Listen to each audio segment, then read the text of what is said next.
इसका उग्र राष्ट्रवादी चरण कहा जाता है। इसी विषय में जो है बात करेंगे। देखिए, स्वतंत्रता आंदोलन के अंतर्गत जो है सबसे पहले हम आपको कांग्रेस के विषय में बताए। कांग्रेस की स्थापना 1885 में हुई और कांग्रेस के नेतृत्व में ही अलग अलग विचारधारा के नेता भारत के लिए, भारत की आज़ादी के लिए स्वतंत्रता आंदोलन में पार्टिसिपेट किए। उसमें सबसे पहले उदारवादी नेताओं ने कांग्रेस के नेतृत्व में स्वतंत्रता आंदोलन को आगे बढ़ाने का काम किया। 11 नंबर चैप्टर में उदारवादी आंदोलन के विषय में ही बताए हुए थे। अब जो 12 नंबर चैप्टर है इसमें उग्रवादी आंदोलन के विषय में बताएंगे। इसमें लाल बाल पाल की चर्चा करेंगे और साथ ही साथ जो है इस कालखंड के दौरान भारत में क्रांतिकारियों का भी उदय हुआ था। भारत में क्रांतिकारियों का उदय हुआ था, विशेष तौर पर वीडी सावरकर हो गए, फिर आपको खुदीराम बोस हो गए, प्रफुल्ल चाकी हो गए, मदन लाल ढींगरा हो गए, सोहन सिंह भाखना हो गए, करतार सिंह हो गए। इन सभी के विषय में श्यामजी कृष्ण वर्मा हो गए, मैडम भिखाजी रुस्तम कामा हो गई। इन सभी के विषय में भी इसी चैप्टर में जो है हम आपको चर्चा करेंगे। और क्रांतिकारी आंदोलन बिहार दरोगा का एक बड़ी फेवरेट टॉपिक है। खैर 16 जुलाई को जो परीक्षा हुआ है उसमें भी यही क्वेश्चन पूछा था, नौजवान सभा की स्थापना किसने किया है, और ये रिपीटेड क्वेश्चन है। इससे पहले भी बिहार दरोगा परीक्षा इस प्रश्न को पूछा है, नौजवान सभा की स्थापना किसने किया है, और इस बार भी पूछा है। और ये जो प्रश्न है ये क्रांतिकारी आंदोलन से है, ये प्रश्न इसी टॉपिक से है। बिहार दरोगा का बड़ी फेवरेट टॉपिक है क्रांतिकारी आंदोलन। तो क्रांतिकारी आंदोलन की भी चर्चा इसी चैप्टर में हम आपके साथ करेंगे। तो कुल मिलाकर के इस चैप्टर में क्या पढ़ना है इस बात से हम आपको अवगत करवा दिए हैं। अब हम लोग इस चैप्टर को पढ़ना प्रारंभ कर देते हैं। लेकिन इस चैप्टर को पढ़ना प्रारंभ करने से पहले एक बात बता देते हैं कि देखिए, आपको जो भी दिशा निर्देश दिया जाता है आप उस दिशा निर्देश का पालन निश्चित तौर पर करें। और जो लोग करते हैं उनको परीक्षा में फायदा भी होता है, फायदा नहीं होने का कोई सवाल ही पैदा नहीं होता है, फायदा तो होगा ही होगा। जो भी दिशा निर्देश दिया जाता है आपको सिलेबस के अकॉर्डिंग दिशा निर्देश दिया जाता है। देखिए, क्लास में हम आपको पढ़ाते हैं, क्लास में पढ़ाने के अलावा पढ़ाई तो एक अलग चीज है, पढ़ाई जहां तक है वो ठीक है। और आप लोग बोल रहे थे एक बात कि 1809 में गिफ्ट टू, ये क्वेश्चन आपके नोट में नहीं है, है आपके नोट में, है आपके नोट में। आप देखिएगा, अंग्रेजी में नहीं दिया हुआ है, हिंदी में दिया हुआ है। और जो क्वेश्चन था गिफ्ट टू मोनोथीसर्स, यही ना था क्वेश्चन? है किसी के पास क्वेश्चन? है, दीजिए तो। अरे मोबाइल, मेरे मोबाइल में कहिए, क्वेश्चन है, परीक्षा का पूछा हुआ क्वेश्चन। हाँ है, दीजिए। 16 जुलाई को जो क्वेश्चन पूछा गया है, क्वेश्चन नंबर कितना था जी? 28 25, क्वेश्चन नंबर 25। 1809 में फारसी में गिफ्ट टू मोनोथिस्ट किसने लिखा है? आंसर राजा राम मोहन राय होगा। गिफ्ट टू मोनोथिस्ट, इसका हिंदी होता है एकेश्वरवादियों को उपहार। गिफ्ट टू मोनोथिस्ट का हिंदी होता है एकेश्वरवादियों को उपहार। तो ये राजा राम मोहन राय ने लिखा है। आपके नोट में दिया हुआ है, आप बोले थे ये बात नहीं दिया हुआ है, नोट में दिया हुआ है, समझिए पूरा नोट है जी। हाँ दीजिए तो, दिखा देते हैं कौन पेज में। हाँ देखिए, जो आधुनिक भारतीय इतिहास का नोट है उसमें देखिए वर्ष भी लिखा हुआ है। देखिए स्पष्ट तौर पर लिखा हुआ है, वर्ष 1809 में राजा राम मोहन राय ने फारसी भाषा में तुहफातुल मुहावदिनी अर्थात एकेश्वरवादियों का उपहार नामक पुस्तक की रचना की है। पेज नंबर 133, पेज नंबर 133, राजा राम मोहन राय में 1 2 3 4 5 6 7 8, 8वां पॉइंट। आधुनिक भारतीय इतिहास में एक चैप्टर पढ़ाए हैं सामाजिक धार्मिक सुधार आंदोलन। और सामाजिक धार्मिक सुधार आंदोलन में हम आपको पढ़ाए हैं क्या? तो सामाजिक धार्मिक सुधार आंदोलन में हम आपको पढ़ाए हैं राजा राम मोहन राय के विषय में। राजा राम मोहन राय के विषय में पेज नंबर 133 में है। और 133 में राजा राम मोहन राय से संबंधित जो 8वां फैक्ट है, 8वां फैक्ट में स्पष्ट तौर पर लिखा हुआ है 1809 ईस्वी में फलना पुस्तक की रचना राजा राम मोहन राय ने किया है। अब वो अंग्रेजी में दे दिया है तो इसमें हम क्या कर सकते हैं? इसमें तो हम कुछ नहीं कर सकते हैं, समझ गए? तो है, पिछले क्लास में आप लोग बोले थे नहीं है, लेकिन फिर बाद में एक स्टूडेंट ही जो है हमको मैसेज किया, नहीं वो चीज़ तो है, हमारे व्हाट्सएप पे मैसेज किया, वो चीज़ है। हम भी ध्यान से पढ़े तब हमको पता चला नहीं है। फिर एक अमरम पूछा था, अमरम विजयनगर साम्राज्य में, विजयनगर साम्राज्य में प्रशासन को देखिएगा, प्रशासन में 5वां या 6ठा पॉइंट में अमरम परिभाषित किया गया है, समझ गए? फिर प्राचीन भारतीय इतिहास से एक वो क्वेश्चन ने पूछा है, वो भी आपके नोट में है। तो कुल मिलाकर के हम आपको एक बात ये कहना चाह रहे हैं कि आपको जो नोट देकर के हम आपको पढ़ा रहे हैं वो आपके लिए एकदम सफिशिएंट है। पढ़ाई को छोड़िए, पढ़ाई तो बेहतर है ही, पढ़ाई बेहतर नहीं रहता तो एक साल से आप यहाँ पर टिके हुए नहीं रहते, समझिए? पढ़ाई तो बेहतर है ही, लेकिन पढ़ाई से इतर, पढ़ाई से अलग जो कुछ हम आपको बताते हैं, समझाते हैं, करने को कहते हैं, वो भी आप कीजिए। वो आप क्यों कीजिए? क्योंकि वहां से प्रश्न आए हैं और आगे भी वहां से प्रश्न आएंगे। मतलब जो गाइड करते हैं हम आपको कि आप क्वेश्चन बैंक कीजिए, क्वेश्चन बैंक से होमवर्क देते हैं। बहुत सारे छात्र क्वेश्चन बैंक का होमवर्क करते होंगे और बहुत सारे छात्र क्वेश्चन बैंक का होमवर्क नहीं करते होंगे। और जो संस्थान के द्वारा क्वेश्चन बैंक दिया गया है वहां से 50+ क्वेश्चन आया है, सीधे तौर पर 50+ क्वेश्चन। एक मात्र बुक से 50+ क्वेश्चन आना अपने आप में बहुत बड़ी बात है। मोटी पुस्तक है लेकिन उसमें से 50+ क्वेश्चन आया है। प्रत्यक्ष को प्रमाण की कोई आवश्यकता नहीं होती है। पब्लिकेशन वाला को हम छांट के दिए हैं, वो वीडियो भी बना दिया है, वो अपने चैनल पर डालेगा। उस वीडियो को जो है टेलीग्राम चैनल पर हम शेयर कर देंगे, आज शेयर कर देंगे, आप जाकर के देख लीजिएगा। टेलीग्राम चैनल पर हम शेयर करेंगे, आज जाकर के जो है आप देख लीजिएगा कौन कौन से 50 क्वेश्चन आपके क्वेश्चन बैंक से आया है। तो जो हम आपको बताते हैं कि आप क्वेश्चन बैंक कीजिए, तो आपको क्वेश्चन बैंक करना चाहिए। और हम आपको यहीं पर बता दे रहे हैं, अभी वैकेंसी भी नहीं आया है, वैकेंसी आएगा, परीक्षा तो होगा ही। और जो परीक्षा होगा उस परीक्षा में हम पहले से बोल दे रहे हैं उस क्वेश्चन बैंक से 40 से 50 क्वेश्चन फिर से रहेगा आपकी परीक्षा में। इतना स्पष्टतापूर्वक बोल रहे हैं तो स्पष्टतापूर्वक आपको उस क्वेश्चन बैंक को रट जाना चाहिए, याद कर जाना चाहिए डेली रूटीन में। जैसे डेली रूटीन में 2 बार खाना शामिल किए हुए हैं ना, दिन में चावल खाएंगे, रात में रोटी खाएंगे। डेली रूटीन में उस क्वेश्चन बैंक को शामिल कर लीजिए और उस क्वेश्चन बैंक को रट जाइए। 50 क्वेश्चन के आप मालिक हो जाइएगा। बिहार दरोगा के आगे आने वाले 3 वर्ष के भीतर कोई भी परीक्षा होगा उसमें 50 क्वेश्चन उस क्वेश्चन बैंक से रहेगा। समझ गए? तो ये चीज है, एक गाइड एक्स्ट्रा में हम आपको ये करते हैं। दूसरा चीज, सैटरडे को जो टेस्ट होता है, सैटरडे को जो टेस्ट होता है, आप ही लोग के लिए टेस्ट ऑर्गेनाइज किए हैं, लेकिन आप लोग में से सब बच्चा भाग नहीं लेते, हमको पूरा विश्वास है। सैटरडे को जो टेस्ट होता है उस टेस्ट के विषय में हम आपको बता दें कि उस टेस्ट से कौन कौन सा क्वेश्चन आया है, थोड़ा सा हम आपको बता देते हैं। सैटरडे वाले टेस्ट की हम बात कर रहे हैं। सैटरडे को जो टेस्ट होता है, टोटल 28-29 टेस्ट हो चुका है, 29 टेस्ट हो चुका है। ध्यान से सुनिएगा।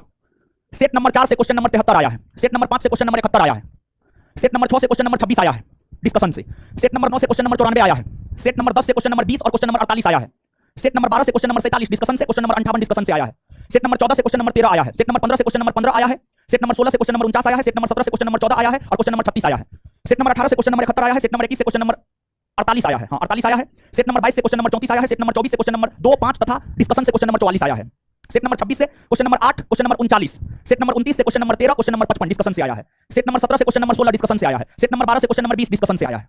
समझ गए? तो इतना सारा क्वेश्चन है जो सैटरडे के टेस्ट से आया है, सैटरडे के टेस्ट से आया है, क्वेश्चन और डिस्कशन दोनों मिला करके। समझ गए? तो सैटरडे को टेस्ट देने के लिए बोलते हैं, डिस्कशन याद करने के लिए बोलते हैं। कुछ लोग तो करते होंगे और कुछ लोग सच में नहीं करते होंगे। तो जो टेस्ट ऑर्गेनाइज करवाते हैं उसमें आपको पार्टिसिपेट करना चाहिए, उस डिस्कशन को याद करना चाहिए, क्योंकि क्वेश्चन आ रहा है। 16 तारीख को परीक्षा हुआ है, अभी बहुत ज्यादा दिन नहीं हुआ है, आपके पास क्वेश्चन है, आपके पास ये है और ये भी हम आपको बता दिए हैं, आप देख लीजिएगा। इसके बाद सुबह में 8 से 10 में जो टेस्ट होता है, 8 से 10 में जो टेस्ट होता है उसमें 48, 49, 50, 51 टेस्ट हो चुका है। समझ गए? उसमें 50 टेस्ट हो चुका है और 50 टेस्ट में से हम आपको बता सकते हैं कि देखिए पूरा का पूरा डाटा तैयार करके हम लाए हैं, कौन सेट से कौन सा क्वेश्चन आया है। यहाँ के सेट में सेट नंबर 1 से क्वेश्चन नंबर 20 आया है, सेट नंबर 3 से क्वेश्चन नंबर 54 और 59 आया है, सेट नंबर 4 से क्वेश्चन नंबर 60 आया है, सेट नंबर 6 से क्वेश्चन नंबर 81 आया है, सेट नंबर 7 से 74 और 85 आया है, सेट नंबर 8 से क्वेश्चन नंबर 35 आया है, सेट नंबर 9 से क्वेश्चन नंबर 74 आया है, सेट नंबर 10 से क्वेश्चन नंबर 29 आया है, सेट नंबर 11 से क्वेश्चन नंबर 47 आया है, सेट नंबर 16 से क्वेश्चन नंबर 86 आया है, सेट नंबर 19 से क्वेश्चन नंबर 19 आया है, सेट नंबर 23 से क्वेश्चन नंबर 56 आया है, सेट नंबर 24 से क्वेश्चन नंबर 21 आया है, सेट नंबर 24 से क्वेश्चन नंबर 69 और 90 आया है, सेट नंबर 31 से क्वेश्चन नंबर 28 और 70 आया है, सेट नंबर 34 से क्वेश्चन नंबर 51 आया है, सेट नंबर 36 से क्वेश्चन नंबर 45 और 54 आया है, सेट नंबर 39 से क्वेश्चन नंबर 13 आया है, सेट नंबर 40 से क्वेश्चन नंबर 89 आया है, सेट नंबर 45 से क्वेश्चन नंबर 87 आया है, सेट नंबर 48 से क्वेश्चन नंबर 17 आया है, सेट नंबर 50 से क्वेश्चन नंबर 3 आया है, सेट नंबर 35 से क्वेश्चन नंबर 66 आया है और सेट नंबर 44 से क्वेश्चन नंबर 49 आया है। समझ गए? इतना सारा क्वेश्चन आया है। मतलब आपको जो भी गाइड करते हैं, देखिए 100 क्वेश्चन बनाने के लिए विद्यार्थी 10 20 बुक पढ़ता है, सैकड़ों की संख्या में सेट मारता है, सब चीज करता है, टीचर से पढ़ता है, हर काम करता है। आप देख सकते हैं कि इतने अच्छे से आपको गाइड किया जाता है कि चाहे क्वेश्चन बैंक हो, चाहे सैटरडे का टेस्ट हो, चाहे 8 से 10 टेस्ट हो, हर से 30, 40, 50 क्वेश्चन, कुछ क्वेश्चन सब में कॉमन है और तीनों सोर्स को मिला लीजिएगा। तीनों सोर्स को अगर आप मिला लेंगे तो परीक्षा पास होने के लिए जितना चाहिए उतना आपको मिल जाएगा। तो कुल मिलाकर के हम आपको यहां से यह संदेश देना चाहते हैं कि आपको जो हम गाइड करते हैं आप कीजिए, तन मन धन से कीजिए। जैसे इस परीक्षा में क्वेश्चन लड़ा है और हम तो आपको पहले ही ना बोल दिए थे, पहले हम बोले थे आप याद कीजिए। टेलीग्राम चैनल पर सैटरडे के टेस्ट का और 8 से 10 टेस्ट का क्वेश्चन हम सेंड किए थे और बोले थे इसका आप रिवीजन करके जाइएगा, आपको फायदा होगा, क्वेश्चन टच करेगा। और क्वेश्चन टच किया, हम बोले थे क्वेश्चन टच करेगा और क्वेश्चन टच किया कि नहीं किया हम आपको दिखा दिए। समझ गए? तो ये चीज है। तो कुल मिलाकर के जितना आपको गाइड किया जा रहा है उतना काम आप कीजिए। और हमको जैसे ही, ये तो हम शॉर्ट में बताए हैं, जैसे ही हमको टाइम मिलता है 1-2-3 दिन में, वैसे ही जो है हम क्वेश्चन के साथ ये बता देंगे कौन क्वेश्चन कहां से आया है। सब चीज तो तैयार हो गया, सिर्फ हमको एक वीडियो बनाना है। तो वीडियो बनाने के लिए हमको टाइम मिले, वीडियो बना करके YouTube चैनल पर डाल देंगे, आप आराम से देख लीजिएगा। समझ गए? ऐसे तो आपके पास सेट होगा, हम बता ही दिए हैं, सबको ऑनलाइन एक्सेस मिल गया है। तो वीडियो रोक रोक करके जो है क्वेश्चन लिख लीजिएगा और मिला लीजिएगा अपना। समझ गए? और क्वेश्चन बैंक का तो वीडियो बन गया है, वो हम नहीं बनाए, पब्लिकेशन वाला को बोले, हमको टाइम नहीं था तो उसी को बोले बना दीजिए, वो अपने चैनल से भेजेगा वीडियो, हम शेयर कर देंगे टेलीग्राम चैनल पर, आप देख लीजिएगा। तो इतना लेक्चर दे करके हम आपको क्या संदेश देना चाह रहे हैं, आप कुछ समझ पा रहे हैं? हाँ, तो समझ पा रहे हैं तो ठीक है, और नहीं समझ पा रहे हैं तो मत समझिए, जीवन भर ऐसे ये नहीं समझिएगा। जिनका है क्वेश्चन दे दीजिए। समझ गए? तो ये चीज है। बाद बाकी मेरा संदेश क्या था वो तो आप समझ ही गए होंगे, लेकिन ईमानदारी से एक बात बताइएगा, क्लास सैटरडे के टेस्ट में पार्टिसिपेट करना, क्वेश्चन बैंक का होमवर्क करना, 8 से 10 टेस्ट में भाग लेना, ये चारों काम कितने ऐसे छात्र और छात्राएं हैं जो सीरियसली करते हैं या करते हैं, सीरियसली नहीं करते, करते हैं चारों चीज बोल रहे हैं, चारों चीज। और यहां से लड़की लोग हाथ खड़ा कीजिए थोड़ा सा, ठीक है? ये चारों चीज अब हाथ गिरा लीजिए, 50% लोग लगभग कर रहे हैं। ये चारों चीज जो भी लोग करेंगे, ये चारों चीज जो भी लोग करेंगे, हम लिख करके दे सकते हैं, लिख करके रजिस्ट्री कर देंगे, 100 रुपया 1000 रुपया का स्टाम्प पेपर लेकर के आइए, हम लिख देंगे आपको, लिख करके हम दे देंगे। समझ गए? कि आपका रिजल्ट ब्रह्मा विष्णु में उतर जाएगा ना, इस पृथ्वी लोक में, वो नहीं रोक सकेगा। अगर ये चारों चीज आप सच में करते हैं तो ताली नहीं बजाइए, अरे ताली मत बजाइए, ताली मत बजाइए, ठीक है? ताली मत बजाइए, आपका होगा रिजल्ट, आपको सब चीज दिखा दिए है ना जी। लेकिन ध्यान दीजिएगा, जो आगामी वैकेंसी आएगा, उस वैकेंसी का जो प्रश्न होगा, उस प्रश्न का लेवल ये नहीं रहेगा। आप भ्रम में मत रहिएगा कि उस प्रश्न का लेवल ये रहेगा। कुछ प्रश्न इस लेवल के रहेंगे, इस लेवल का 50% प्रश्न रहेगा, इस लेवल का 50% प्रश्न रहेगा, लेकिन इससे बेहतर लेवल रहेगा। समझ गए? और जहां तक कटअप का सवाल है, तो कटअप जो है 75 से 85 के बीच में रहेगा, क्योंकि बहुत ज्यादा विद्यार्थी से बात नहीं की इसलिए हम बोल नहीं सकते हैं, लेकिन अपना जितना विद्यार्थी से हम बात किए हैं, कोई भी विद्यार्थी 75 से कम बोलबे नहीं किया है। 75 से कम अपना कोई विद्यार्थी नहीं बोला है जो सीरियसली पढ़ता है। समझ गए? लड़की में तो 70 से कम नहीं ही बोली है जहां तक हमको बात हुआ है। तो कटअप जो है 75 से 85 के बीच में रहेगा, समझ गए, 75 से 85 के बीच में रहने की संभावना है। कैटेगरी के अनुसार आप देख लीजिएगा, जनरल का हमको लगता है 82-83 रहना चाहिए, ओबीसी का 80-81 रहना चाहिए। 75 से 85 ओवरऑल कैटेगरी के लिए हम बोले हैं, 75 से 85 एससी एसटी ओबीसी जनरल सब के लिए बोले हैं, पुरुष के संदर्भ में बोले हैं 75 से 85। जनरल में है अगर आप 82-83 आ रहा है तो आपका रिजल्ट कंफर्म है, आपका रिजल्ट होना चाहिए, पीटी में निश्चित तौर पर होना चाहिए, समझ गए। और अगर आप ओबीसी में है तो 80-81, ईबीसी में है तो 79-80, और फिर एससी एसटी में है तो 76-77 होना चाहिए, तभी आपका रिजल्ट हो सकता है इस परीक्षा में। लड़का के लिए बोले हैं, और लड़की के लिए हमको लगता है कि आप मान करके चलिए कि 68 से 75 के बीच में रहेगा, 68 से 75 के बीच में। जनरल में है 74-75, ओबीसी में है 72-73, और फिर उससे नीचे आप अपना घटा लीजिए 1-2 मार्क करके, समझ गए। और प्रॉपर वे में इसका कटअप हम तैयार नहीं किए, हम आपको ये भी बात बता दे रहे हैं, बस कुछ विद्यार्थी से बात किए हैं, उसी आधार पर हम आपको एक अनुमान ये बताए हैं, हो सकता है हम गलत भी हो जाए, समझ गए। तो ये चीज है। अब आइए अब पढ़ना प्रारंभ करते हैं इस चैप्टर को। देखिए ध्यान दीजिएगा, आपको ये जो कालखंड है 1905 से 1919,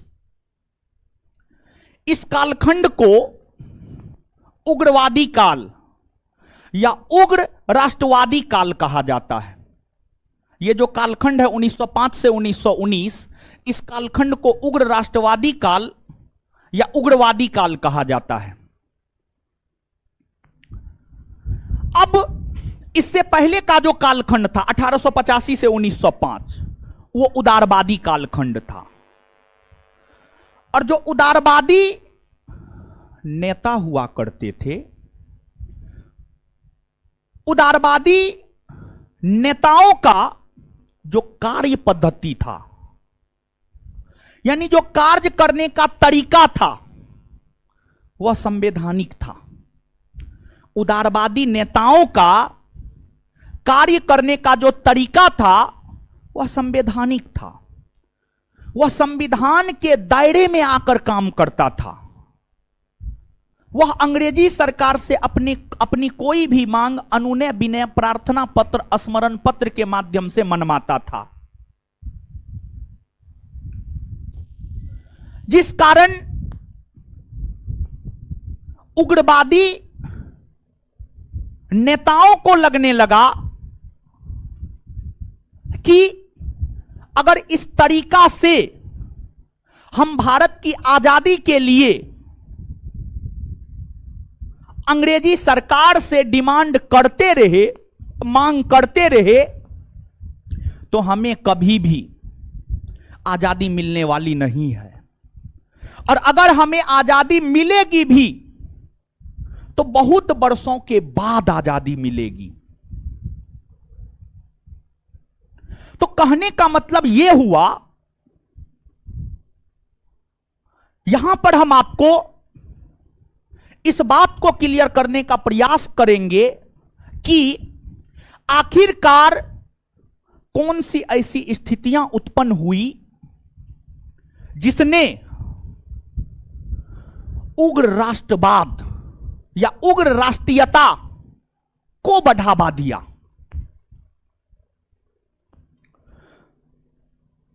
चीजों को समझिएगा, यह प्रश्न है।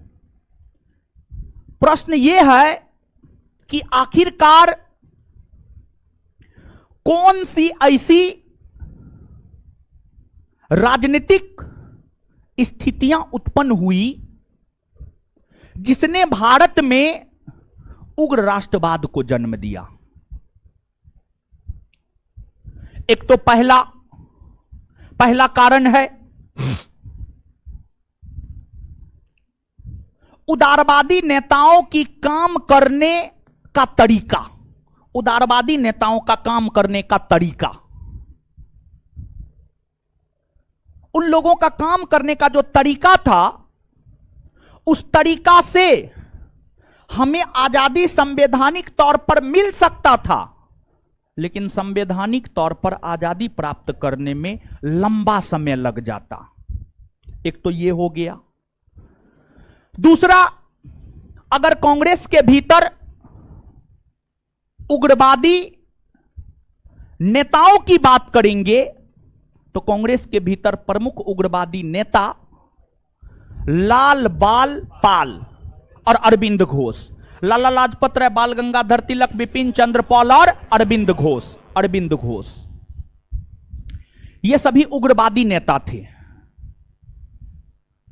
और इन सभी का जो काम करने का तरीका था और इन सभी का जो पर्सनैलिटी था, ये सभी नेता अपने आप को जनता से जोड़ कर रखा था, जमीन से जुड़ा हुआ नेता था ये। और ये सभी लोग जनता को जमीनी स्तर पर जागरूक करने का काम किया। इसमें एक आपको बाल गंगाधर तिलक है। बाल गंगाधर तिलक की अगर आप बात करेंगे तो बाल गंगाधर तिलक ने भारत की जनता को जागरूक करने के उद्देश्य से ही गणपति उत्सव और शिवाजी उत्सव मनाना प्रारंभ किया। बाल गंगाधर तिलक ने गणपति उत्सव और शिवाजी उत्सव मनाना प्रारंभ किया, और बाल गंगाधर तिलक ने गणपति उत्सव और शिवाजी उत्सव मनाना प्रारंभ इसलिए किया ताकि भारत की जनता को जागरूक किया जा सके। अभी तक में आज के सेशन में परीक्षा के लिहाज से एकमात्र क्वेश्चन बनता है, और एकमात्र क्वेश्चन यह बनता है कि स्वतंत्रता आंदोलन के क्रम में गणपति उत्सव और शिवाजी उत्सव प्रारंभ करने का श्रेय किसे जाता है? तो इस प्रश्न का उत्तर होगा बाल गंगाधर तिलक। और गणपति उत्सव 1893 में और शिवाजी उत्सव 1896 में, कुछ स्रोत 1895 भी लिखता है, कुछ स्रोत 1895 भी लिखता है, लेकिन नोट की अगर आप बात करेंगे तो नोट में 1896 हम दिए हैं, 1896 दिए हैं। तो यही बात अभी तक कंपटीशन के लिहाज से याद रखिएगा। इसके बाद आपको भारत में जब ब्रिटिशों का शासन था तो ब्रिटिशों ने कर की वसूली के लिए जो अस्थाई बंदोबस्त, रैयतवाड़ी बंदोबस्त, महालवाड़ी बंदोबस्त लागू किया, इन तमाम बंदोबस्तों के जरिए जो कर की वसूली की गई, इन तमाम बंदोबस्तों ने भारतीयों का आर्थिक तौर पर शोषण किया, भारतीयों का आर्थिक तौर पर शोषण किया, और भारत के लोग भूखे नंगे हो गए, फकीर हो गए, बेरोजगार हो गए। बेरोजगारी की दर अपने उच्चतम स्तर पर थी, भूखमरी की दर अपने उच्चतम स्तर पर हुआ करती थी, अकाल पड़ता था, लाखों की संख्या में लोग मर जाते थे, लाखों की संख्या में लोग मर जाते थे, लेकिन अंग्रेज अकाल पीड़ितों को मदद नहीं करता था। लोग दाने दाने को तरस रहे हैं, लेकिन लाखों रुपया बहाकर दिल्ली दरबार का आयोजन किया जाता था। यानी भारत में जो भूखमरी, बेरोजगारी का दौर चल रहा था, अंग्रेज इन चीजों से भारत की जनता को निजात दिला पाने में सफल नहीं हो पा रहे थे, निजात दिला पाने में सफल नहीं हो पा रहे थे, अकाल पीड़ितों को मदद करने में सफल नहीं हो पा रहे थे।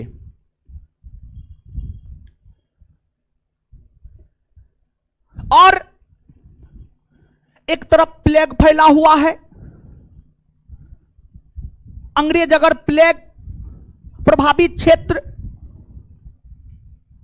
को मदद भी करने का प्रयास किया तो जिसे प्लेग अधिकारी नियुक्त किया गया वही दुर्व्यवहार करने लगा भारत की जनता के साथ। ये जो तमाम प्रतिक्रियावादी कार्य है, यही तमाम प्रतिक्रियावादी कार्य भारत में उग्र राष्ट्रवाद को जन्म दिया, उग्र राष्ट्रीयता को जन्म दिया। और जैसे कहा जाता है आग में घी डालने का काम, जैसे ही आग में घी डालिएगा तो आग और जोर से धधकता है या नहीं? भारत में जो उग्र राष्ट्रवाद को जन्म दिया है, एक बार फिर से इस बात को सुनिएगा। इस सब बात ऐसे बीपीएससी मेंस के लिहाज से हम आपको बता रहे हैं। ऐसे बिहार दरोगा में भी पूछ दे कहना मुश्किल है, क्या पूछेगा। जब हिंदी इंग्लिश पूछ सकता है तो कुछ वो पूछ सकता है, समझ गए। हिंदी इंग्लिश तो अचंभित कर दिया, समझ गए। संस्कृत भी पूछेगा, हो सकता है बोर्ड का मन करेगा तो संस्कृतो पूछ देगा। सुनिएगा ध्यान से सुनिएगा इस बात को, ध्यान से आप इस बात को सुनिएगा। कौन कौन सी घटनाओं ने भारत में उग्र राष्ट्रवाद को जन्म दिया? इसका उत्तर है उदारवादी नेताओं का काम करने का तरीका। दूसरा, बाल गंगाधर तिलक के द्वारा भारतीय जनता को जागरूक किया जाना। तीसरा, ब्रिटिशों द्वारा भारतीयों का आर्थिक तौर पर शोषण किया जाना। चौथा, भारत में अकाल पड़ने की स्थिति में भी अकाल पीड़ितों को भी अंग्रेजी सरकार के द्वारा मदद नहीं किया जाना। ये तमाम ऐसी घटनाएं हैं जिसने भारत में उग्र राष्ट्रवाद को जन्म दिया। और भारत में जब उग्र राष्ट्रवाद का जन्म हुआ तो इसमें आग में घी डालने का काम बंगाल विभाजन ने कर दिया। बंगाल विभाजन ने कर दिया। जो बंगाल का विभाजन 1905 ईस्वी में हुआ है, उसने उग्र राष्ट्रवाद को वैसा ही परिस्थिति उपलब्ध करवाया जैसे आग में घी डाल दिया जाता है। अब इस कालखंड की आप बात करेंगे तो इस कालखंड में कई प्रकार की घटनाएं घटित हुई है। इस कालखंड में कई प्रकार की घटनाएं घटित हुई है। इस कालखंड में जो कई प्रकार की घटनाएं घटित हुई है, उन घटनाओं में एक है आपको मुस्लिम लीग का गठन,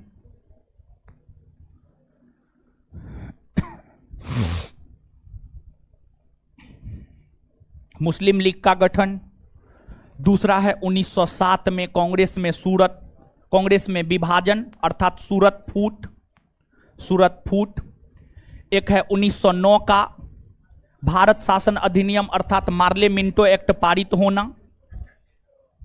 मार्ले मिंटो एक्ट पारित होना। फिर एक है आपको 1916 एक है आपको दिल्ली दरबार।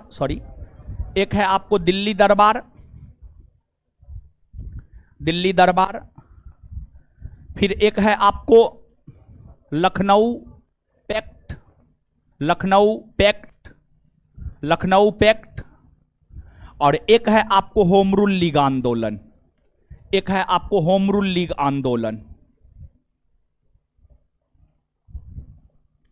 होम रूल लीग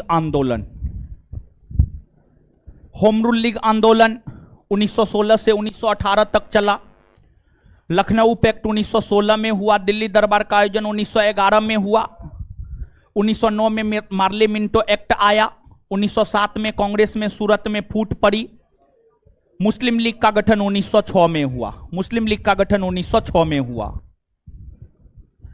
ये जो तमाम प्रकार की घटनाएं हैं, ये तमाम प्रकार की घटनाएं उग्र राष्ट्रवादी काल में ही अर्थात 1905 से 1919 के दौरान घटित हुआ है। 1905 से 1919 के दौरान घटित हुआ है।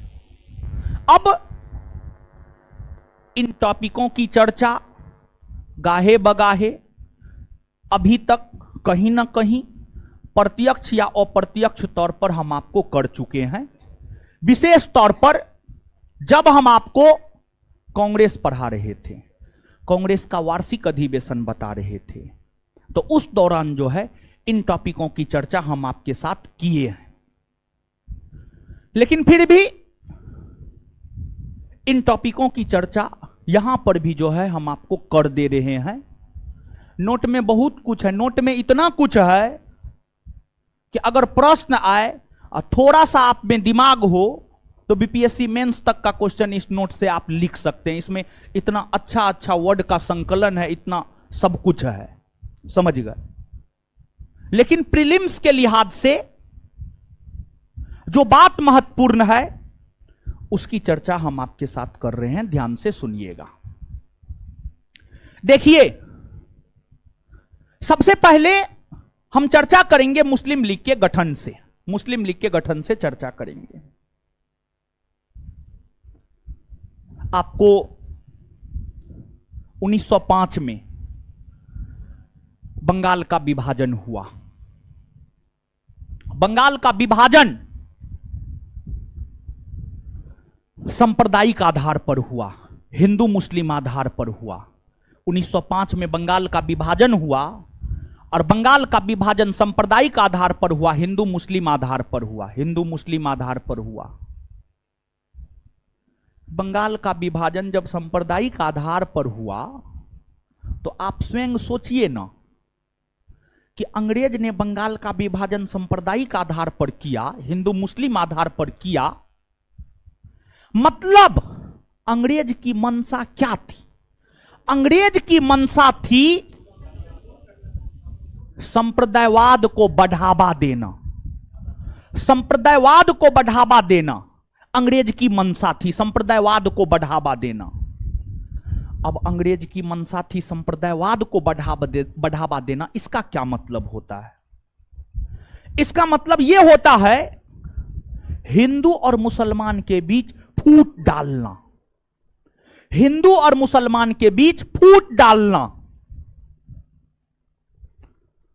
और अंग्रेज बंगाल का विभाजन करके हिंदू और मुसलमानों के बीच फूट डालने में हद तक सफल भी हो गया। कैसे कहते हैं, कैसे कह सकते हैं हद तक सफल हो गया? इस बात के आधार पर कह सकते हैं कि अंग्रेज संप्रदायवाद को बढ़ावा देने में हद तक सफल हो गया क्योंकि अंग्रेजों ने ही मुस्लिम लीग का गठन करवाया और मुस्लिम लीग को अपने पक्ष में कर लिया। और मुस्लिम लीग का इतना माइंड वॉश किया कि मुस्लिम लीग ने बंगाल विभाजन का समर्थन कर दिया, मुस्लिम लीग ने बंगाल विभाजन का समर्थन कर दिया। तो मुस्लिम लीग ने जो बंगाल विभाजन का समर्थन कर दिया, इसलिए मुस्लिम लीग ने जो बंगाल विभाजन का समर्थन कर दिया, इसलिए यह बात कहा जा सकता है कि अंग्रेज अपनी मंशा फूट डालो राज करो में सफल हो गया, क्योंकि कांग्रेस बंगाल विभाजन का विरोध कर रहा था और मुस्लिम लीग बंगाल विभाजन का समर्थन कर रहा था। तो कांग्रेस और मुस्लिम लीग के बीच फूट नहीं पड़ गया? हां या ना? कांग्रेस विरोध कर रहा है और मुस्लिम लीग समर्थन कर रहा है।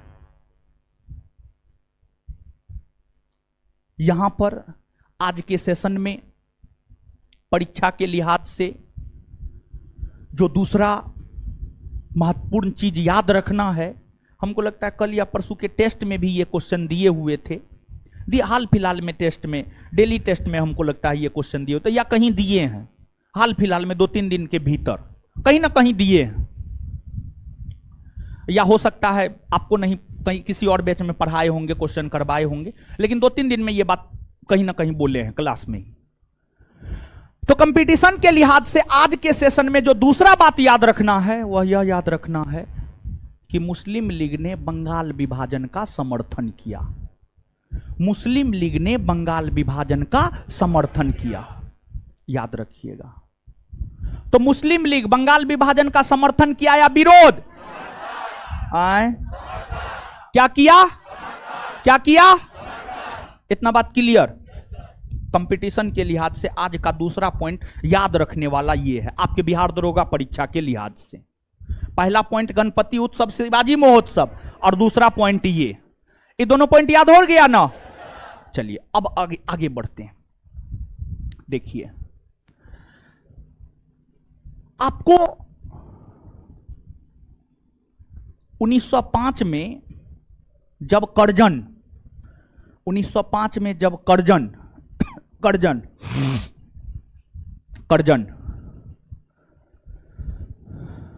को भारत से वापस इंग्लैंड बुला लिया गया, तो अगला भारतीय वायसराय बनाकर भेजा गया लॉर्ड मिंटो को।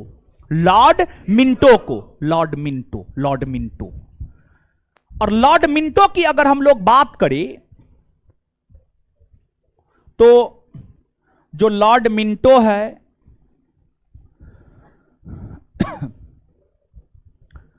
लॉर्ड मिंटो, इनका शासनकाल है 1905 से 1910। 1905 से 1910 लॉर्ड मिंटो ने मुसलमानों को प्रेरित किया, मुसलमानों का माइंड वॉश किया, भारत के मुसलमानों से मुलाकात किया और मुसलमानों का माइंड वॉश किया। और मुसलमानों का माइंड वॉश इस संदर्भ में किया लॉर्ड मिंटो मुसलमानों को कहा कि ये जो कांग्रेस है, कांग्रेस हिंदुओं का संगठन है, मुसलमानों का संगठन थोड़े है। यह बात भारत के मुसलमानों के दिमाग में दिया मिंटो। कांग्रेस हिंदुओं का संगठन है, कांग्रेस मुसलमानों का संगठन ना है। दूसरी बात मिंटो ने भारतीय मुसलमानों के दिमाग में यह दिया कि जब हिंदुओं के लिए कांग्रेस है तो मुसलमानों के लिए भी एक राजनीतिक संगठन होना चाहिए कि नहीं होना चाहिए। तो मुसलमान को लगा ना, बात तो मिंटो सही कह रहा है, मुसलमानों के लिए भी एक संगठन होना चाहिए। और मिंटो ने भारतीय मुसलमान को कहा कि देखिए, सत्ता में हम हैं, इसलिए आप हमसे मिलकर रहिएगा, आप हमारे प्रति वफादार रहिएगा, नहीं तो ये कांग्रेस आपको कुछ नहीं बुझेगा। तो भारत के मुसलमानों का पूरी तरीका से माइंड वॉश कर दिया मिंटो, लॉर्ड मिंटो। और फिर भारतीय मुसलमानों को लगने लगा कि ना, संगठन तो होना चाहिए। और फिर लॉर्ड मिंटो की प्रेरणा से ही, लॉर्ड मिंटो की प्रेरणा से ही, लॉर्ड मिंटो की प्रेरणा से ही, लॉर्ड मिंटो की प्रेरणा से ही दिसंबर 1906 में ढाका में मुस्लिम लीग का गठन हुआ। ढाका में मुस्लिम लीग का गठन हुआ। जैसे कांग्रेस की स्थापना में अंग्रेज और भारतीय दोनों का योगदान था, वैसे ही बात अगर मुस्लिम लीग की करे, क्या हुआ?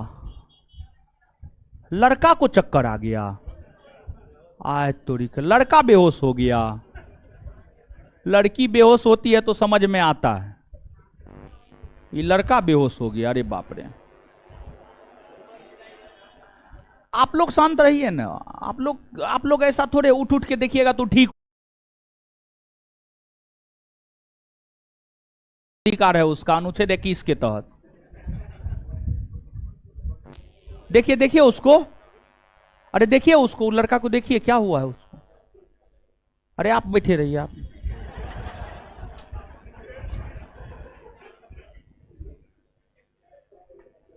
देखिए देखिए देखिए देखिए उसको, देखिए उसको पूछिएगा, उसको कोई बीमारी उमारी नहीं ना है।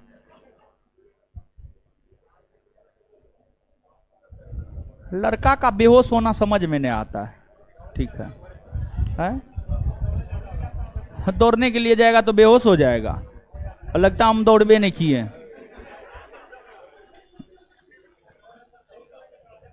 चलिए, अब वो लड़का बाहर चला गया, आप लोग पढ़िए अपना।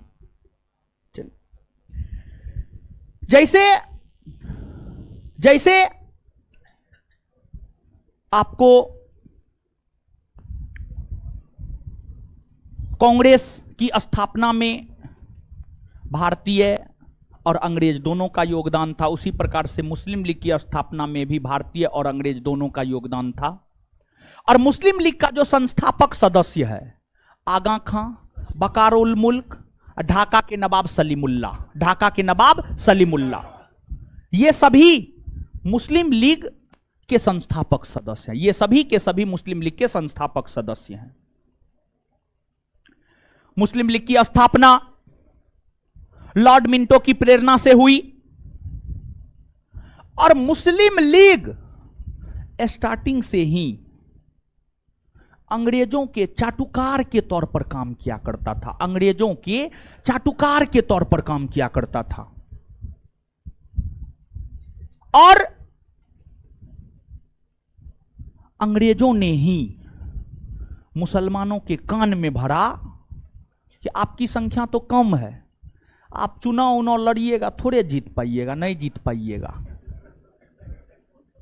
आप अंग्रेजी सरकार से, अंग्रेजी सरकार के लोग ही मुस्लिम लीग के सदस्यों को कह रहा है कि आप अंग्रेजी सरकार से पृथक निर्वाचन की मांग कीजिए। मतलब मुसलमानों के लिए अलग निर्वाचन होना चाहिए, जिस निर्वाचन में उम्मीदवार मुसलमान होगा, मतदाता मुसलमान होगा, और मुसलमानों के लिए अलग चुनाव होगा, मुसलमानों के लिए अलग सीट आरक्षित रहेगा। ये सब बात मिंटो ही मुस्लिम लीग के सदस्यों को समझाया, मिंटो ही मुस्लिम लीग के सदस्यों को समझाया। और फिर जैसे कांग्रेस की स्थापना 1885 में होने के बाद प्रत्येक वर्ष कांग्रेस का वार्षिक अधिवेशन अलग अलग स्थानों पर हुआ, उसी प्रकार से मुस्लिम लीग की स्थापना 1906 में हुई। मुस्लिम लीग की स्थापना के बाद मुस्लिम लीग का भी वार्षिक अधिवेशन अलग अलग वर्षों में अलग अलग स्थानों पर हुआ।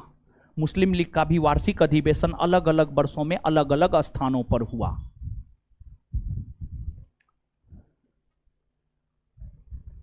जितना महत्व कांग्रेस के वार्षिक अधिवेशन का है उतना महत्व मुस्लिम लीग के वार्षिक अधिवेशन का नहीं है। मुस्लिम लीग के वार्षिक अधिवेशन से संबंधित प्रश्न नहीं पूछे जाते हैं, लेकिन आपके नोट में मुस्लिम लीग का वार्षिक अधिवेशन हम दिए हैं। मुस्लिम लीग के वार्षिक अधिवेशन में 3, 4, 5 मुश्किल से 5 गो मुस्लिम लीग का वार्षिक अधिवेशन परीक्षा के लिहाज से महत्वपूर्ण है। जो 5 गो मुस्लिम लीग का वार्षिक अधिवेशन परीक्षा के लिहाज से महत्वपूर्ण है, उस 5 की चर्चा हम आपके साथ करेंगे, आपको चिंता नहीं करना है। लेकिन उससे पहले आप समझिएगा, मुस्लिम लीग का गठन 1906 में और इसका प्रथम अधिवेशन 1906 में ही ढाका में हुआ माना जाता है, जिसकी अध्यक्षता आगा खां ने किया, जिसकी अध्यक्षता आगा खां ने किया। वहीं मुस्लिम लीग का दूसरा अधिवेशन 1908 में अमृतसर में हुआ। और मुस्लिम लीग का दूसरा अधिवेशन 1908 में जो अमृतसर में हुआ, इस अधिवेशन की अध्यक्षता सर सैयद अली इमाम ने किया। सर सैयद अली इमाम ने किया।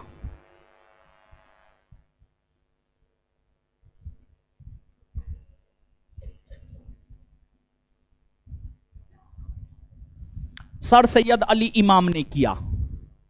और इस अधिवेशन के दौरान ही मुस्लिम लीग ने संवैधानिक तौर पर अंग्रेजी सरकार से पृथक निर्वाचन की मांग किया। गौर से सुनिएगा इस बात को। देखिए, जब मुस्लिम लीग का गठन हुआ ना, तो मुस्लिम लीग के गठन होने के बाद ही मुस्लिम लीग पृथक निर्वाचन की मांग करना शुरू कर दिया था।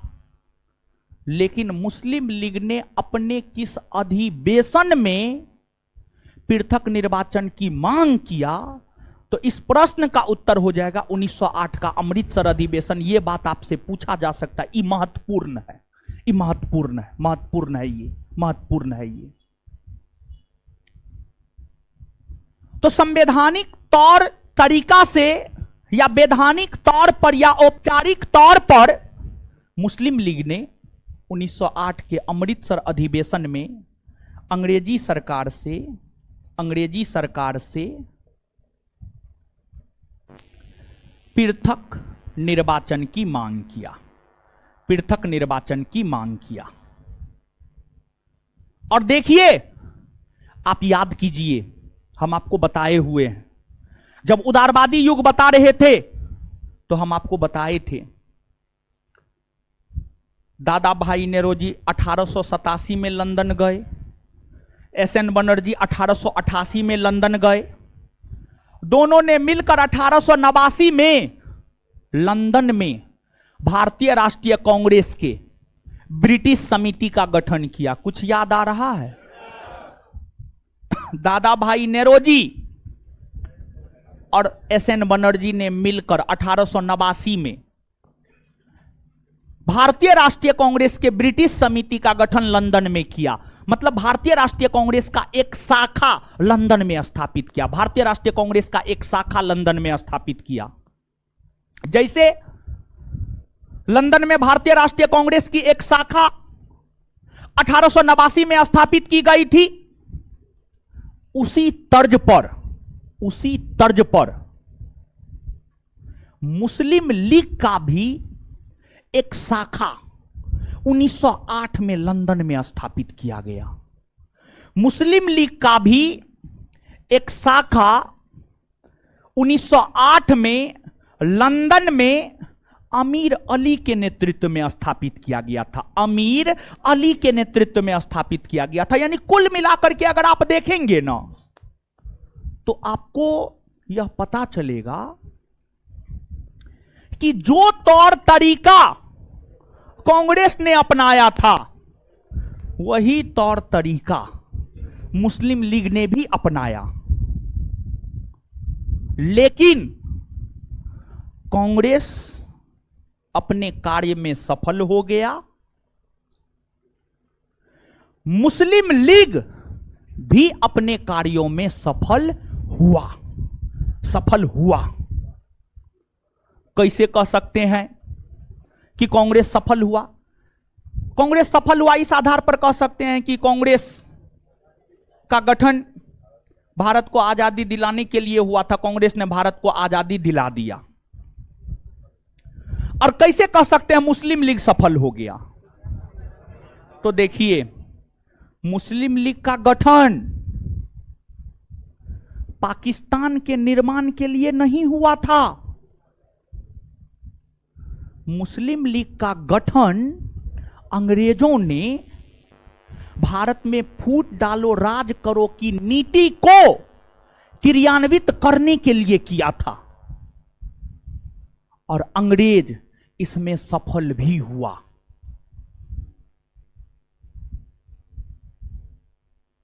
परंतु जब मुस्लिम लीग की मांग पर मुसलमानों को पृथक निर्वाचन का अधिकार दिया गया, जब मुस्लिम लीग की मांग पर मुसलमानों को पृथक निर्वाचन का अधिकार दिया गया, यहां तक तो बात ठीक था। लेकिन जब बात यहां से आगे बढ़ा, यहां से जब बात आगे बढ़ा, मतलब मुसलमानों को दिए जाने वाले पृथक निर्वाचन के अधिकार को कांग्रेस ने शुरुआती वर्षों में स्वीकार नहीं किया, लेकिन 1916 के लखनऊ समझौता में जब कांग्रेस ने स्वीकार कर लिया, यही चीज पाकिस्तान के निर्माण को जन्म दिया। देखिए हम क्या बोल रहे हैं समझिएगा, एक दूसरे से लिंकेज है। आगे इस बात की चर्चा हम फिर से करेंगे, लेकिन ध्यान से इस बात को समझिएगा। मुस्लिम लीग का गठन इस उद्देश्य से नहीं हुआ था कि भारत का विभाजन होगा और पाकिस्तान का निर्माण होगा, नहीं।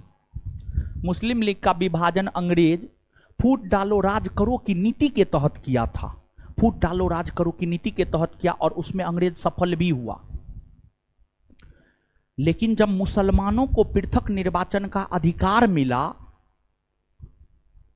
ठीक है, यहां तक कांग्रेस ने इसे शुरुआती वर्षों में स्वीकार नहीं किया, यह भी ठीक है।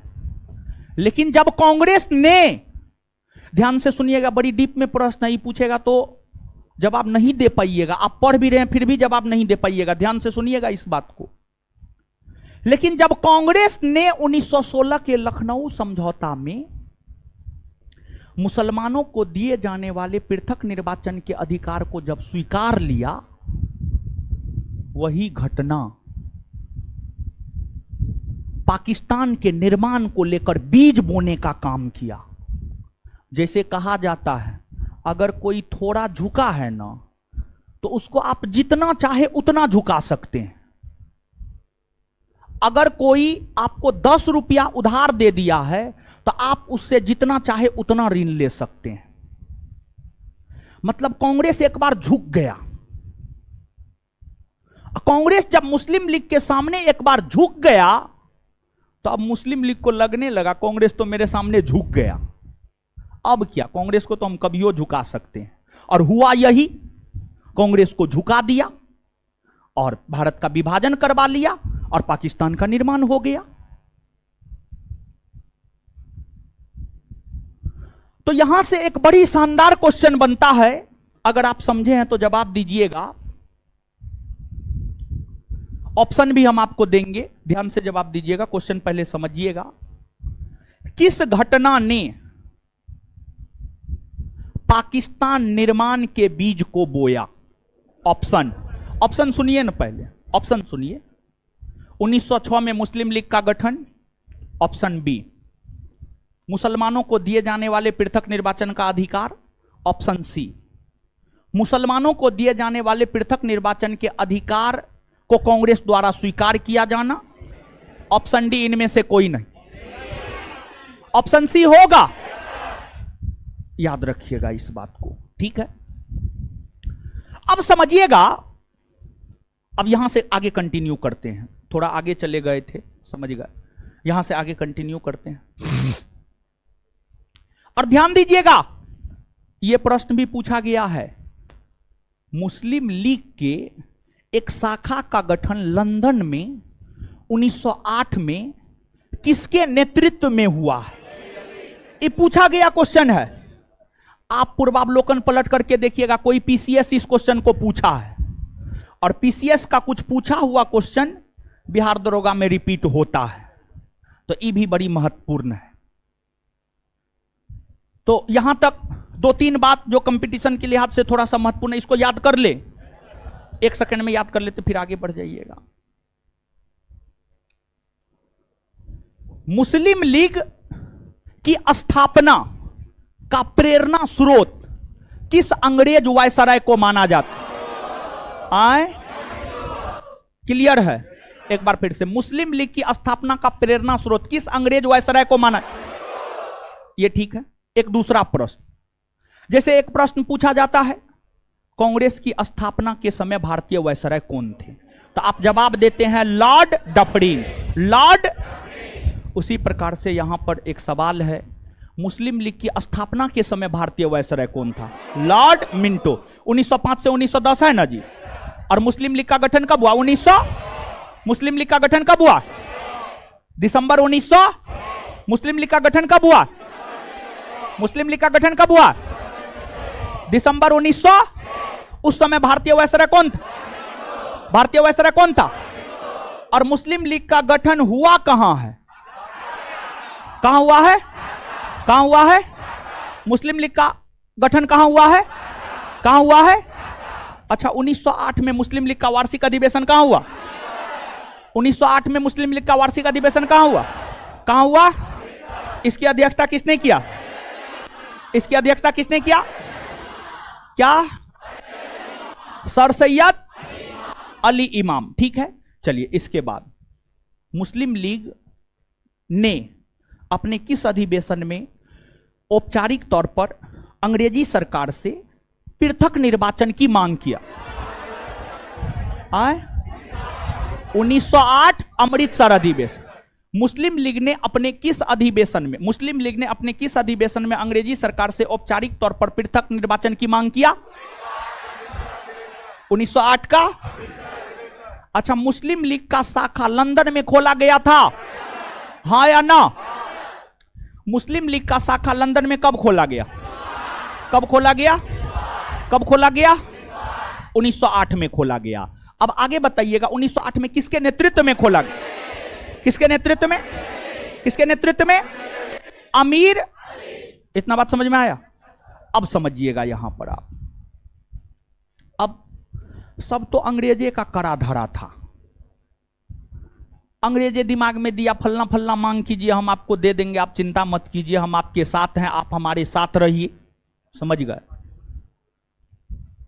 और मुस्लिम लीग सच में ऐसा किया। अंग्रेजों का राजभक्ति किया करता था मुसलमान, भारतीय मुसलमान। समझ गए?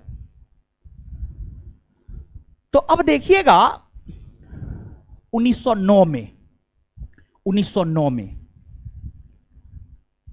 ब्रिटिश सांसद के द्वारा एक अधिनियम पारित किया गया, और 1909 में ब्रिटिश संसद के द्वारा जो अधिनियम पारित किया गया, उस अधिनियम को 1909 का भारत शासन अधिनियम कहते हैं।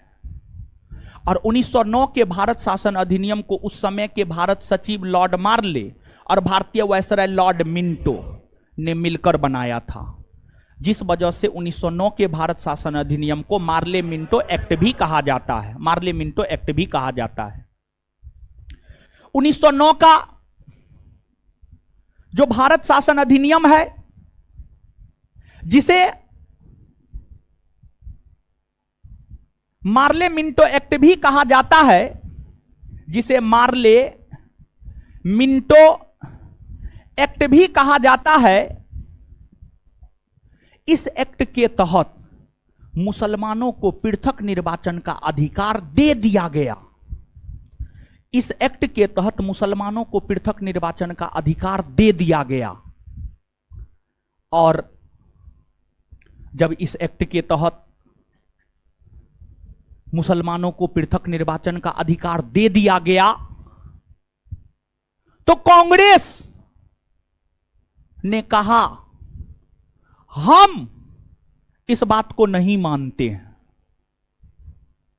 मतलब कांग्रेस ने स्वीकार नहीं किया, कहा ना, हम नहीं मानते हैं ये सब बात। और जब कांग्रेस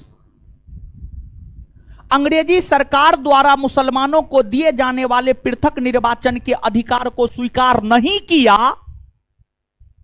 तो अब अंग्रेज भारत के मुसलमानों को कहा कि देखिए, हम कह ना रहे थे कि भारतीय मुसलमानों के हित में काम करने वाला संगठन ना है, इसके चरित्र का उजागर हो न गया। तो मुस्लिम लीग के सदस्यों को लगा ना, बात तो सही कह रहा है। अगर कांग्रेस मुसलमानों के समर्थन में होता तो मुसलमानों को अधिकार दिया गया है, कांग्रेस मान लेता, लेकिन कांग्रेस माना नहीं। तो कांग्रेस जब नहीं स्वीकार किया, तो फिर अंग्रेजों को मौका मिल गया भारतीय मुसलमानों का माइंड और अधिक वाश करने का, कि देख लीजिए हम सही है ना बोल रहे थे, इसके बाद तो भारतीय मुसलमानों को लगने लगा ना, बात तो सही है, ये कांग्रेस जो है मुसलमानों के हित में काम करने वाला नहीं।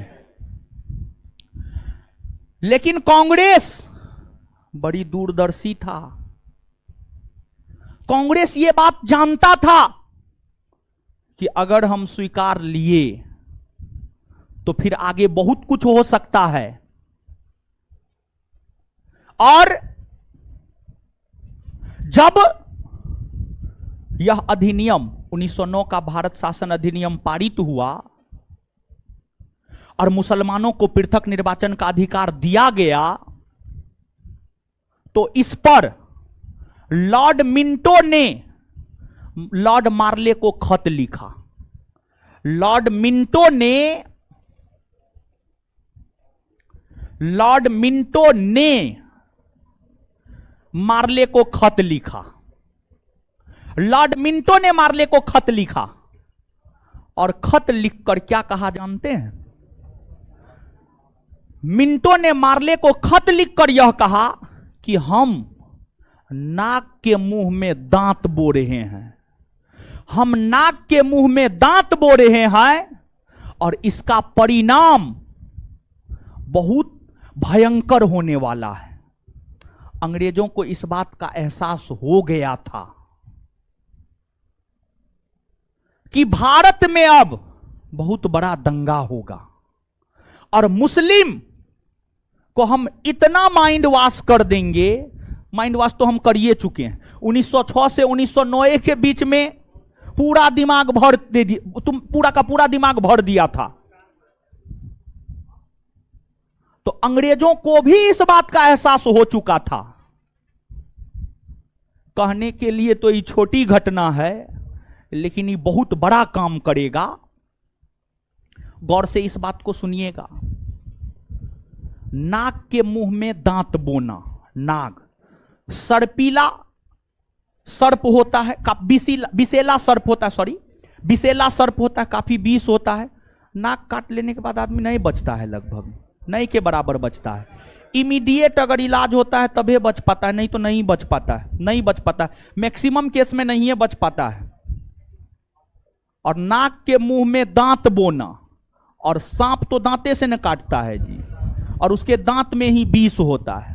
अब नाक के मुंह में दांत बो रहे हैं, मतलब नाग में और अधिक विष डाल रहे हैं, और वह विषैला नाग, अत्यधिक विषैला नाग अगर किसी मानव को काटेगा तो बचेगा? नहीं बचेगा।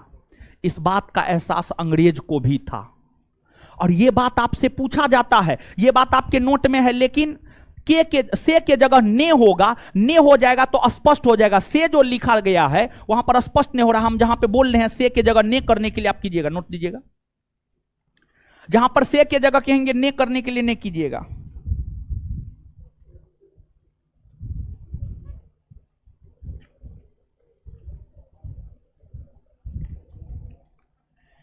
Page number 270, chapter number 12, page number 270।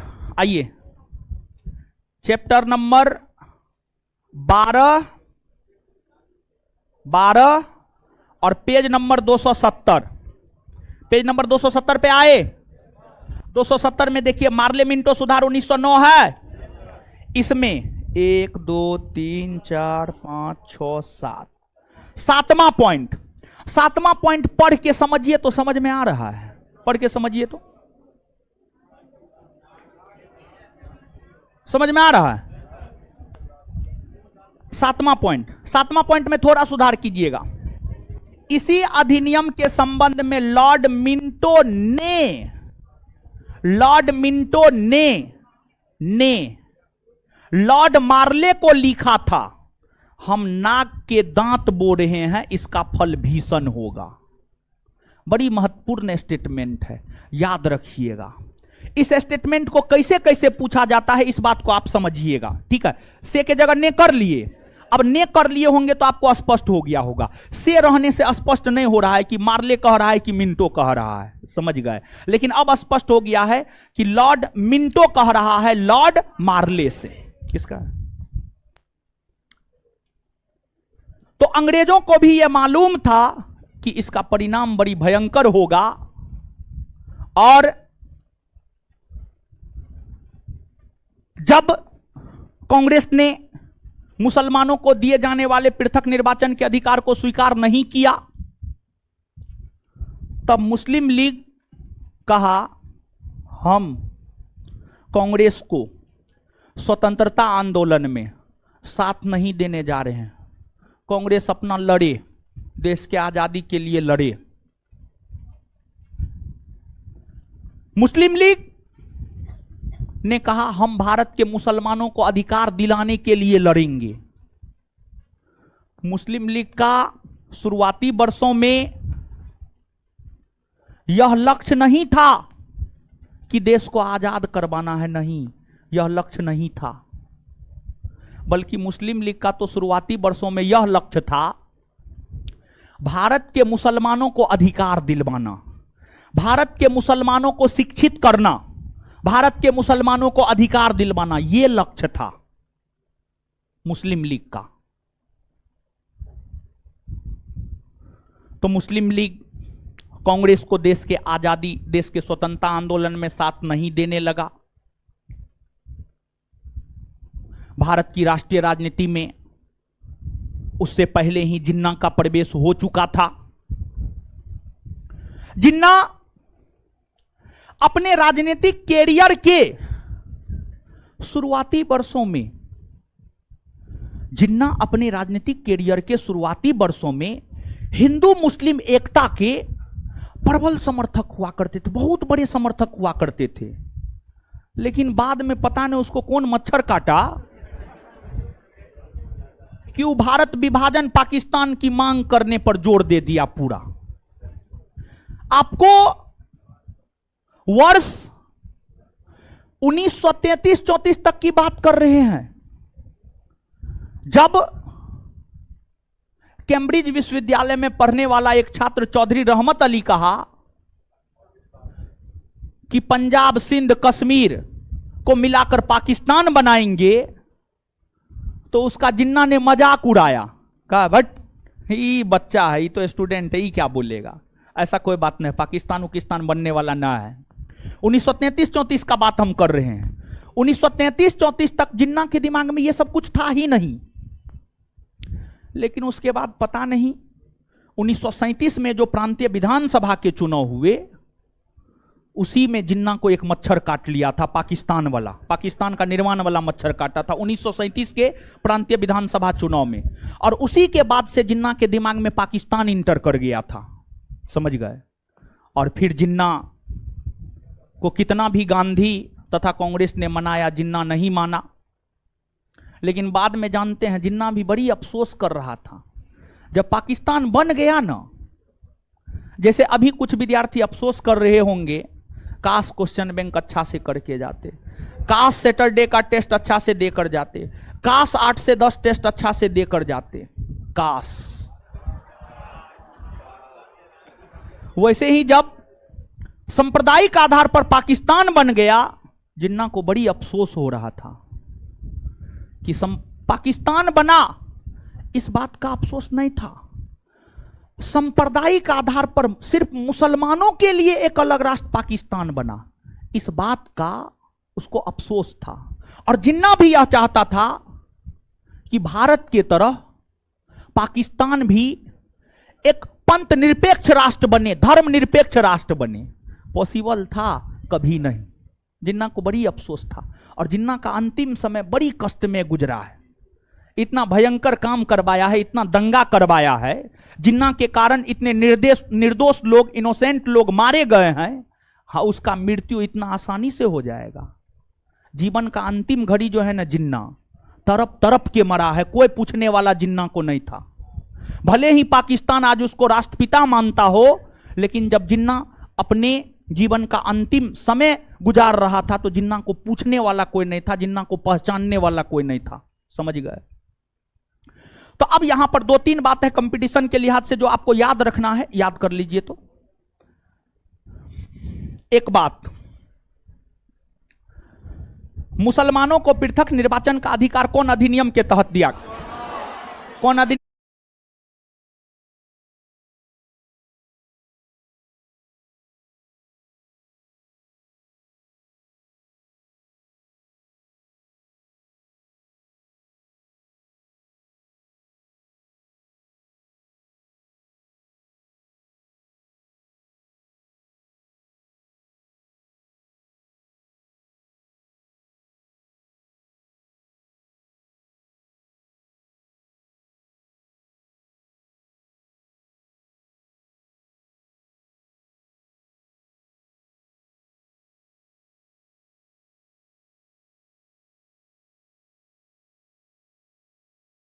नियम के तहत 1900। क्या तत्काल में कांग्रेस ने इसे स्वीकार किया? नहीं ना स्वीकार किया। कांग्रेस ने इसे स्वीकृति किस अधिवेशन में दिया? लखनऊ अधिवेशन 1900। कांग्रेस ने इसे स्वीकृति किस अधिवेशन में दिया?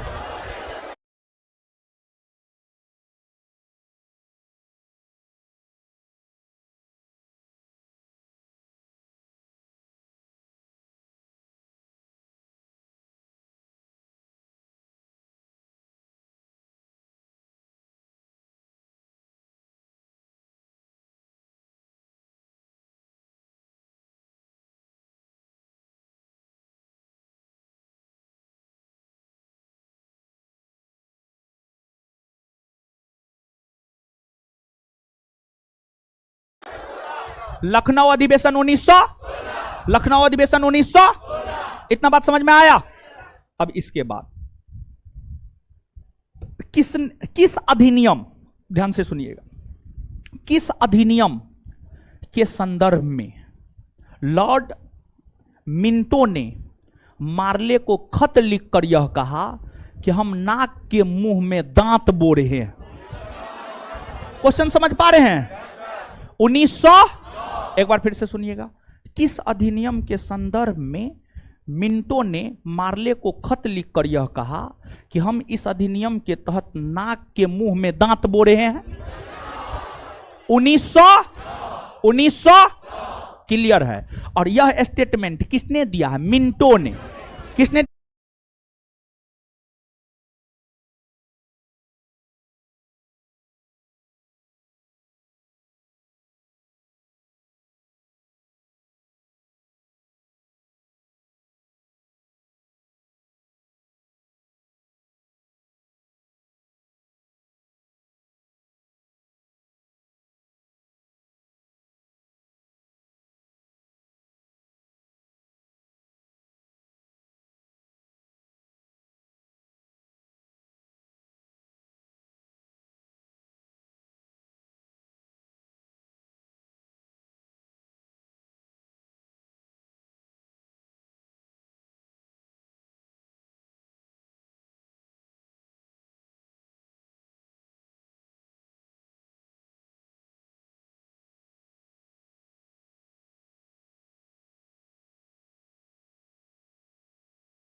दिया है?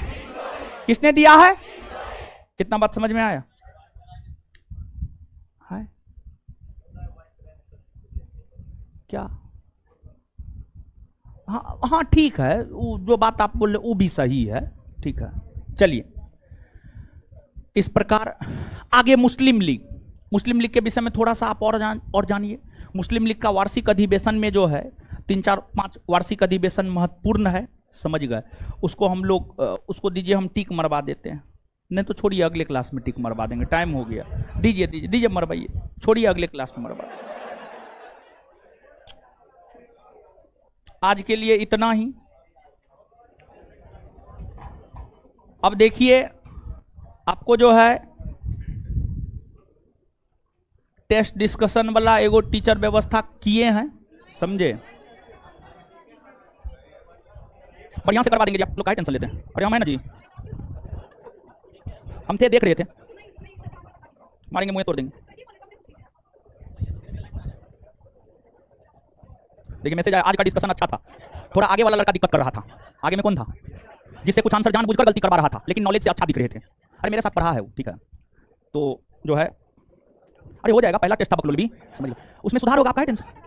हम रहेंगे ना, सुनेगा कैसे? धीरे धीरे ना सुनेगा, ठीक है। एक दिन में हम आपका भी सुने थे नहीं ना, अब आपका सुनते हैं ना हम भी। चलिए अब कुछ भी धीरे धीरे ना होता है जी, ठीक है।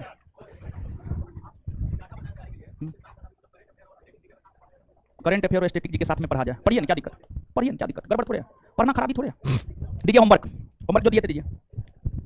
इसमें क्वेश्चन नंबर 1 से पेज नंबर 366 से क्या 382 से 93। चलिए बताइए, चलिए इससे पूछ रहे हैं किस मुगल शासक ने साहू को मुक्त किया था? मुअज्जम किसने? हिस्टोरी का किसकी रचना? हेरो। भारत में पहला एम्स कहाँ खुला था? किसने बंगाल की राजधानी मुर्शिदाबाद से मुंगेर स्थानांतरित? मीर कासिम ने ना। मार्लेमेंटो तो सुधार कब आया? ताजमहल के लिए पत्थर कहाँ से लाया गया? मकराना। कहाँ से? मुगल और मेवाड़ के बीच संधि कब हुई? 1600। कांग्रेस की स्थापना के समय भारत का वायसराय? लॉर्ड। अलीगढ़ की संधि का संबंध किससे है? ईस्ट इंडिया कंपनी और सिराजुद्दौला। ईस्ट इंडिया कंपनी और सुलह कुल की नीति किसने अपनाया? अकबर ने। सांप्रदायिक निर्वाचन का जनक किसे माना जाता है? लॉर्ड मिंटो द्वितीय। लॉर्ड मिंटो, इसको यहीं पर हमको बता देना चाहिए, हम नहीं बताए। देखिए लॉर्ड मिंटो द्वितीय को सांप्रदायिक निर्वाचन का जनक माना जाता है। इसलिए माना जाता है क्योंकि मिंटो द्वितीय की प्रेरणा से ही मुस्लिम लीग की स्थापना हुई और मिंटो द्वितीय के कारण ही मुसलमानों को पृथक निर्वाचन का अधिकार मिला और संप्रदाय के आधार पर मुसलमानों के लिए अलग चुनाव होने प्रारंभ हो गए थे। तो सांप्रदायिक निर्वाचन, संप्रदाय के आधार पर मुसलमानों के लिए अलग चुनाव इसलिए होना प्रारंभ हो गए थे क्योंकि मुसलमानों को पृथक निर्वाचन का अधिकार मिल गया था और यह मिला था लॉर्ड मिंटो के कारण, जिस वजह से लॉर्ड मिंटो को सांप्रदायिक निर्वाचन का जनक माना जाता है। ये भी बात याद रखना है आपको, आगे के सेशन में हमको बता देना चाहिए था, हम बताए नहीं है, तो इस बात को याद रखिएगा। भारत में सांप्रदायिक निर्वाचन का जनक किसे माना? Lord Minto. भारत में सांप्रदायिक निर्वाचन का जनक किसे माना? Lord Minto. राष्ट्रीय ध्वज का डिजाइन किसने तैयार किया? पिंगली वेंकैया ने। राष्ट्रीय निर्वाचन आयुक्त को कौन पदच्युत कर सकता है? जो प्रक्रिया उच्च न्यायालय के निर्देश को हटाने को होता है उसके द्वारा। रंगीत नदी कहाँ बहती है? सिक्किम में। कहाँ बहती है? चलिए ठीक है। इसमें आगे नर्मदा बचाओ आंदोलन से कौन जुड़ी हुई थी? मेघा। क्वेश्चन नंबर 51 से 100, पेज नंबर 394 से 400, पेज नंबर 394 से 400, पेज नंबर 394 से 400, पेज नंबर 394 से 400, क्वेश्चन नंबर 51 से 100। चलिए अब इसमें क्या था, क्या था? मुगल साम्राज्य का विघटन। इसमें अब आधुनिक शुरू हो रहा है। आधुनिक में यूरोपीय कंपनियों का आगमन आपका होमवर्क है। यूरोपीय कंपनियों का आगमन आपका होमवर्क है। अब जवाब दीजिए 369 से 372। बताइए औरंगजेब की 1707 ईस्वी में मृत्यु होने के बाद सत्ता किसने संभाली? बहादुर शाह। किस मुगल सम्राट ने अंग्रेजों को बंगाल में शुल्क मुक्त व्यापार की सुविधा प्रदान किया? फारूक। मयूर सिंहासन पर बैठने वाला अंतिम मुगल सम्राट? मोहम्मद। किसके शासन में हिजरों तथा महिलाओं के एक वर्ग का प्रभुत्व था? मोहम्मद। नादिर शाह के आक्रमण के समय मुगल शासक? मोहम्मद। भारत का आखिरी मुगल सम्राट? बहादुर शाह जफर। निम्नलिखित में से किसने दिल्ली में खगोलिया वेधशाला जिसे जंतर मंतर कहते हैं बनवाई थी? जयसिंह द्वितीय। जयसिंह। हैदराबाद के स्वतंत्र राज्य का संस्थापक कौन था? चिनकिलीज। अवध का प्रथम नवाब? सादत। जयपुर के महाराजा सवाई जयसिंह ने वेधशाला नहीं बनवाई थी कहां? इलाहा। इसमें अगला चैप्टर होमवर्क है यूरोपीय कंपनियों का आगमन। ठीक है, आज जितना बताया याद तो करवा दिए है ना? ठीक है, चलिए आज हमको लगा ये पूरा टॉपिक खत्म कर देंगे जितना बोर्ड पे लिखा है, लेकिन उतना खत्म नहीं हो पाया। अगले क्लास में देखेंगे। आज जितना बताया उतना याद हो गया है ना? हाँ, तो रिवीजन कीजिए, जाकर के लिखिए, पढ़िए और क्या बोलेंगे। और जो जो बात याद करवाए हैं नोट में पढ़ के उस सब लाइन को अंडरलाइन करके जो है वहां पे बीबीआई लिख दीजिएगा। इससे आगे मिलते हैं अगले क्लास में। धन्यवाद। हमको निकलने दीजिए, तब निकलिएगा।